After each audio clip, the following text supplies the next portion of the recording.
হামলা হলেই কঠোর জবাব দেয়া হবে বলে হুঁশিয়ারি দিয়েছে ইরান। ইরানের সশস্ত্র বাহিনীর প্রধান মেজর জেনারেল সাইয়েদ আব্দুল রহিম মুসাবি জানিয়েছেন, ইসলামী প্রজাতন্ত্র ইরান কোনো যুদ্ধ করেনি, বরং আগ্রাসনের জবাবে শক্ত প্রতিরোধ করেছে। শত্রুপক্ষ যুদ্ধবিরতির প্রতিশ্রুতি রক্ষা করবে কিনা তা নিয়ে সন্দেহ থাকায় ভবিষ্যতে আরও কঠোর জবাব দেওয়ার প্রস্তুতি নেওয়া হচ্ছে বলে জানানো হয়। বার্তা সংস্থা ইরনা জানায়, সম্প্রতি সৌদি প্রতিরক্ষামন্ত্রী খালিদ বিন সালমানের সঙ্গে টেলিফোনে আলাপে ইরানের সামরিক প্রধান বলেন, ইসরায়েল ও যুক্তরাষ্ট্র আন্তর্জাতিক আইন লঙ্ঘন করে 12 দিনের যুদ্ধ চাপিয়ে দিয়েছে। তেহরান যুদ্ধ এড়ানোর জন্য যুক্তরাষ্ট্রের সঙ্গে পরোক্ষ আলোচনা চালিয়ে গেলেও সেই সময়ে ইসরায়েল ও যুক্তরাষ্ট্র যৌথভাবে ইরানে হামলা চালিয়ে বাস্তবতা প্রমাণ করেছে তারা কোনো রকম নীতিনিষ্ঠার ধার ধারে না।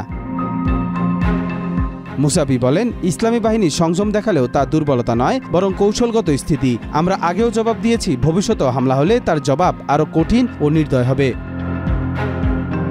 কবির চৌধুরী জয়, মাই টিভি।